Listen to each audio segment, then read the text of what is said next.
A ideia, para quem chegou atrasado, o professor fez uma exposição ontem numa reunião de governo aqui nessa sala sobre a questão do clima. Ele é físico, é da USP, e eu achei muito interessante trazer para vocês a apresentação que ele fez para nós. Ele sintetizou, não vai demorar o tanto de tempo que nós fizemos ontem. Depois a Marina e a Nívia falam, depois aí o Barroso fala e fala quem quiser falar daqui para frente. Tá bem? Vamos lá, então. Professor Paulo Eduardo Atacho Neto. Bom, presidente, agradeço o convite para trazer um tema tão relevante e importante para a discussão, para este plenário. E, basicamente, nós estamos aqui nessa sala discutindo por causa deste gráfico, que é que as emissões, apesar do Acordo de Paris, apesar da ciência há mais de 50 anos alertar que a humanidade está indo para uma trajetória perigosa do ponto de vista de mudança do clima, essencialmente as concentrações de gás de efeito estufa continuam a aumentar. Estamos emitindo cerca de 62 bilhões de toneladas a cada ano de gás de efeito estufa para a atmosfera. Então, tá legal. Isso. Bom, então, basicamente, estamos aqui, a maior parte dos gases de efeito estufa é dióxido de carbono, e, basicamente, o Brasil é o 7º maior emissor de gases de efeito estufa. Do jeito que está colocada essa televisão, só vocês conseguem ver e o pessoal da direita. A esquerda não consegue ver. Então, a esquerda também tem olhos e ela quer enxergar. Está perfeito agora? Barroso, tá bom? Tá bom. Tá ótimo. Tá bem? Mais um pouquinho. Aí, a imprensa veio um pouquinho para a direita. Bom, vamos lá, gente. Então, basicamente, no Brasil, 48% de nossas emissões estão associados com o desmatamento e cerca de 27% adicionais são emissões da agropecuária. O vice-presidente Alckmin, ontem, me perguntou sobre esses números, de onde saem os números das emissões brasileiras, né? Eles saem deste relatório da UNEP, chama-se UNEP Gap Report, né? Já peguei o e-mail, vou mandar para a sua assessoria, que coloca que, do ponto de vista de emissões totais de gás de efeito estufa, o Brasil é o 7º maior emissor. Do ponto de vista de emissões per capita, o Brasil é o 4º maior emissor. Então, nós temos, sim, culpa no cartório, nós somos, sim, um dos 10 maiores emissores de gás de efeito estufa, com a responsabilidade pelo que a gente está observando. E quanto ao futuro? O painel intergovernamental de mudanças climáticas, que eu faço parte, faz projeções para o futuro do clima do nosso planeta de acordo com vários cenários de emissões. Num cenário de emissões que continuaríamos a emitir como estamos fazendo hoje, sem nenhuma, basicamente, redução, o planeta pode se aquecer, em média, 4,3 graus Celsius.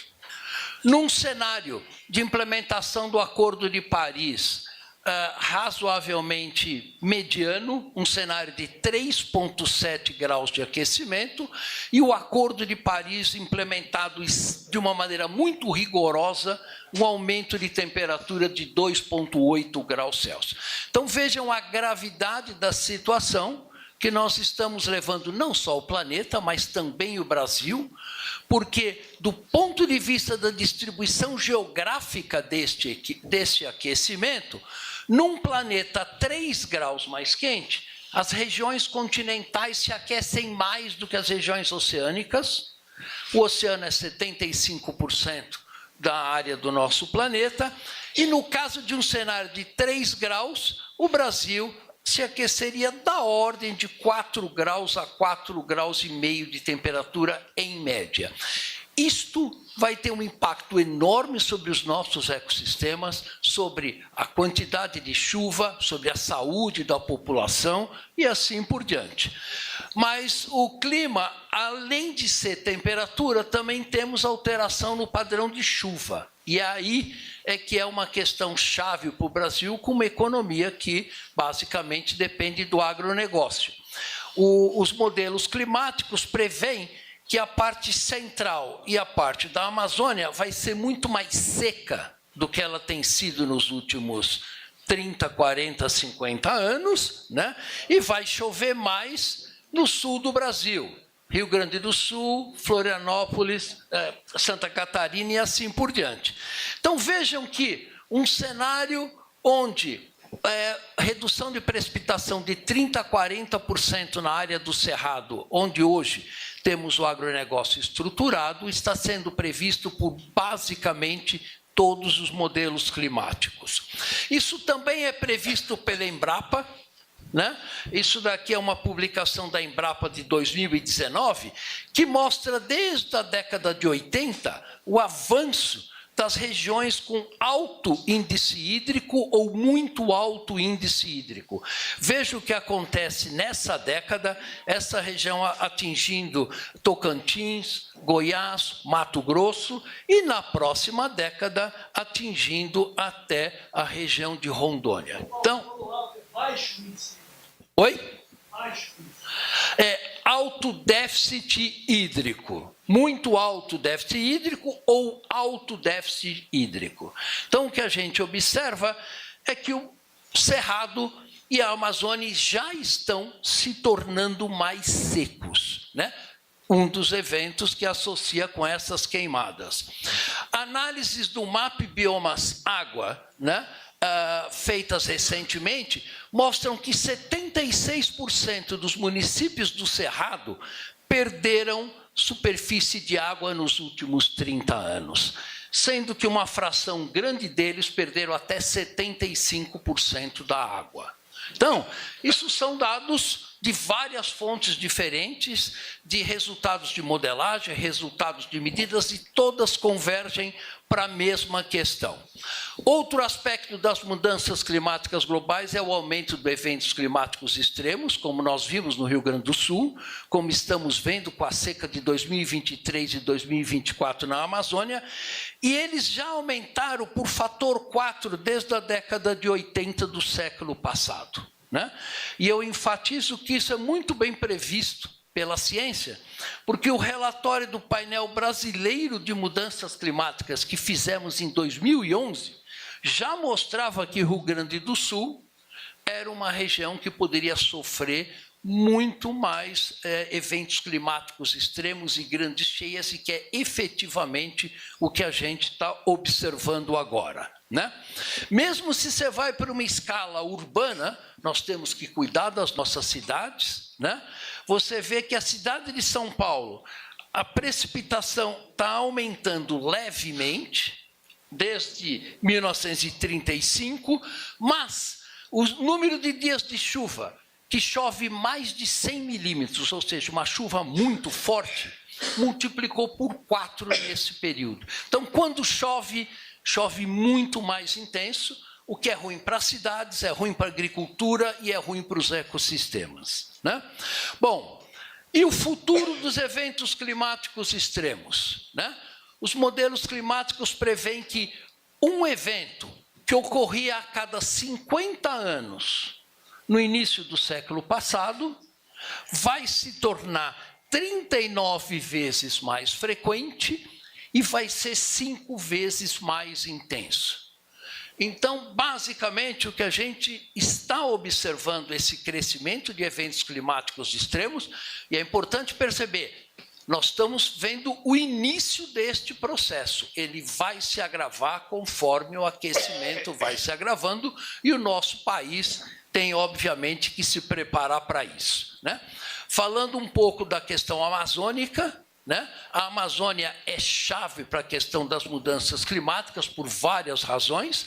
Uma delas é que as emissões de gás de efeito estufa por queimadas da Amazônia alimentam o aquecimento global, mas, mais recentemente, temos tido muitos dados da ciência brasileira de que o aquecimento global está trazendo uma degradação do ecossistema amazônico, e isso é importante porque a Amazônia contém 120 bilhões de toneladas de carbono armazenado naquele ecossistema, e se uma fração desse carbono for para a atmosfera, aqueles cenários que nós vimos do IPCC podem se tornar muito mais importantes e mais drásticos, né? Isto foi capa de uma revista importante, capa da revista Nature, a revista mais importante de ciência do mundo, feito por brasileiros, que mostra que uma transição crítica do ecossistema da Amazônia não está muito longe, né? Carlos Nobre também fala isso há 10, 15 anos, e basicamente a transformação da floresta em um ecossistema diferente do que ela é hoje não está muito longe. Esse trabalho prevê que na década de 40, 50, um evento, essa transição crítica pode vir a ocorrer, né? E no caso da Amazônia, nós temos um mosaico de terras, né? Desde terras indígenas, unidades de conservação e, particularmente, florestas públicas não designadas. E uma das maneiras da gente proteger a floresta é destinar esses 50 milhões de hectares de florestas públicas, basicamente, para a conservação. E, com isso, a gente diminuir este processo de degradação na Amazônia. Outra questão importante é que nós temos que juntar cada vez mais a questão da perda da biodiversidade com a mudança climática, porque até alguns anos atrás, a perda da biodiversidade, o principal driver disso, a principal razão, era a mudança de uso do solo, mas atualmente já é a mudança climática mais responsável pela extinção de muitas espécies dos quais nós dependemos criticamente para a nossa sobrevivência. Então, a questão da integração da biodiversidade com a mudança climática é importante. E, por último, eu acho que é fundamental falar da questão da saúde, né? Não só da saúde humana, porque a visão mais moderna da saúde olha a saúde humana em conjunto com a saúde dos ecossistemas, em conjunto com a saúde dos animais e em conjunto com a nossa saúde. Então, o Ministério da Saúde tem vários programas nesta direção e isto é absolutamente fundamental para garantir a nossa sobrevivência. Bom, e para finalizando, algumas questões, algumas verdades inconvenientes, como a gente costuma colocar. Primeiro, é impossível, com as emissões atuais, limitar o aquecimento em 2 graus Celsius.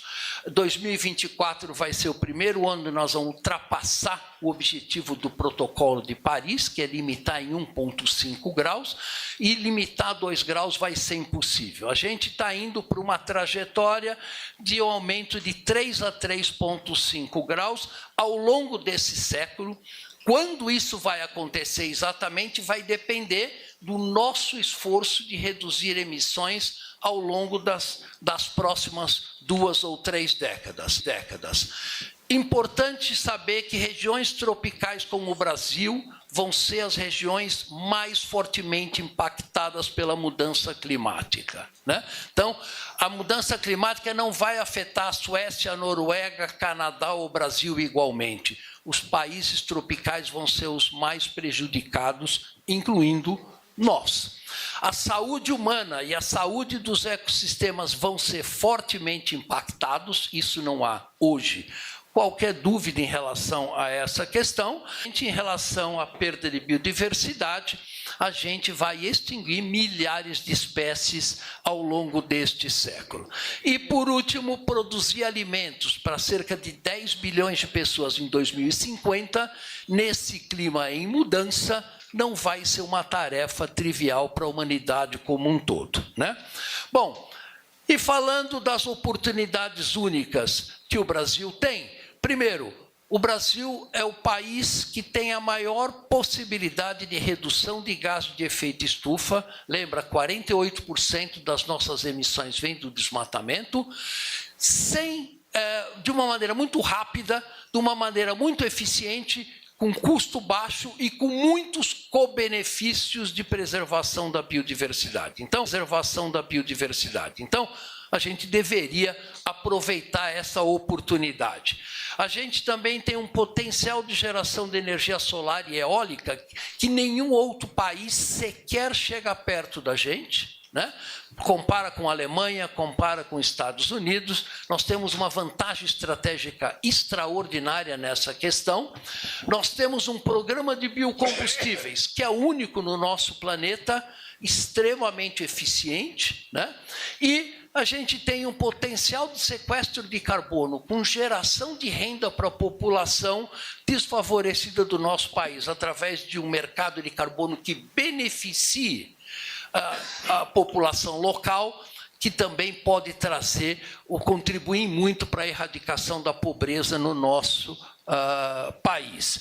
Mas nós também temos vulnerabilidades importantes. Uma delas é a economia baseada no agronegócio, que, como vocês observaram, e é muito claro, pode não ser realmente tão competitivo ou tão viável já nos próximos anos, e a gente tem que estruturar um futuro para o nosso país que seja menos dependente do clima em mudança e menos dependente da produção de alimentos. A gente tem importante geração de eletricidade, que depende da chuva, ou seja, depende do clima, né? Então, a gente viu nos últimos dias que estamos começando a startar termoelétricas, porque o nosso hidroeletricidade está com déficit.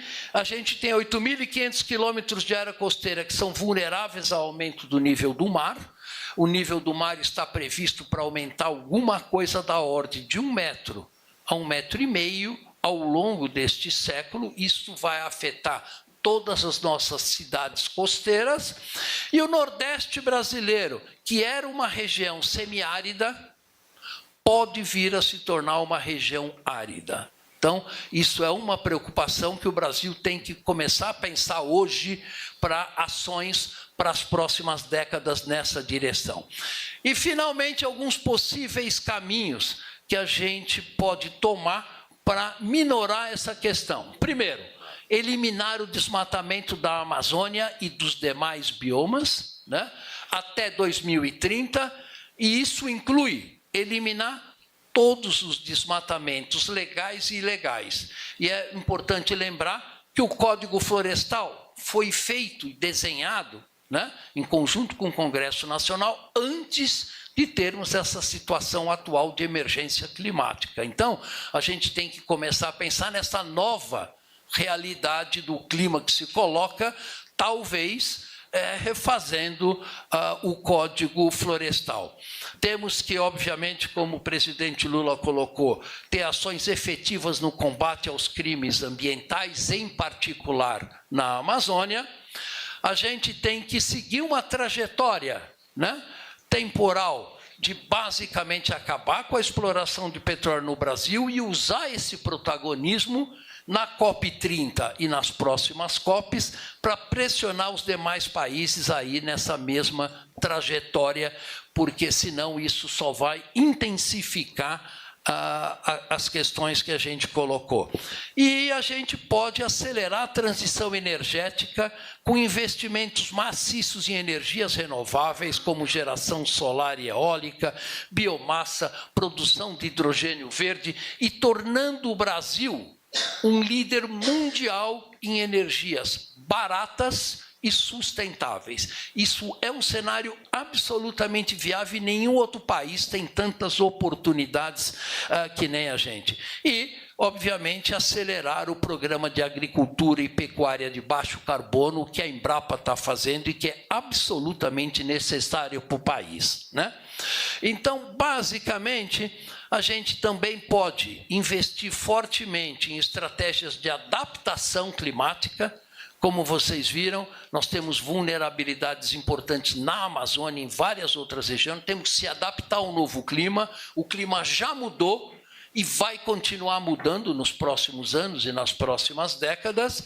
E tendo a redução de desigualdades sociais e eliminação da pobreza como aspecto central destas estratégias de adaptação. Também temos que estruturar, como foi proposto, a autoridade climática, na coordenação, regulação e fiscalização de ações integradas entre instituições de Estados a nível federal, estadual e municipal. Quer dizer, não vamos imaginar que só com estratégias a nível federal nós vamos resolver um problema desse tipo. O engajamento dos municípios e dos estados é essencial. Temos também na questão de economia, fortalecer a ação dos agentes financeiros, como o Ministério da Fazenda, BNDES, criando mecanismos de investimentos robustos e verificáveis na economia verde, transformando a nossa economia numa economia muito mais sólida, muito mais sustentável, muito mais resiliente às mudanças climáticas. Esse é um ponto também muito importante. Como fazer isso? Transformando cadeias produtivas, como a gente tem visto recentemente o ministro Haddad e o Aloysio Mercadante propondo iniciativas nessa área. Temos que investir na ciência de adaptação e mitigação climática. Isso também é fundamental para a gente poder encontrar as melhores saídas para o Brasil. Porque nós vamos ter que encontrar as nossas próprias saídas, porque soluções lá fora não servem para o Brasil. Adaptação na Noruega, adaptação na Nigéria não serve para o Brasil. Nós vamos ter que desenvolver a nossa ciência para se adaptar ao novo clima. E, por último, reforçar em muito, quer dizer, não é aumento de 10%, 20% ou 50%, ou seja, dobrar ou triplicar o orçamento de agentes críticos nesse processo, que significa IBAMA, Previfogo, ICMBio, CEMADEM, INPE, institutos do MCTI, para que a gente possa encontrar as nossas soluções o mais rápido possível, para que esses órgãos possam ter condições de auxiliar o país nessa trajetória. Hoje, com os orçamentos muito baixos que eles têm, poucos têm condição efetiva de fazer isto, E é importante lembrar que o Brasil é signatário dos 17 Objetivos de Desenvolvimento Sustentáveis, dos quais o objetivo 13, que é a ação contra a mudança do clima, é chave para a gente atingir a redução da pobreza, é chave para a gente reduzir a disponibilidade de água e disponibilidade de alimentos. Então, quase que nenhum dos demais 16 ODS podem ser cumpridos sem um clima estável.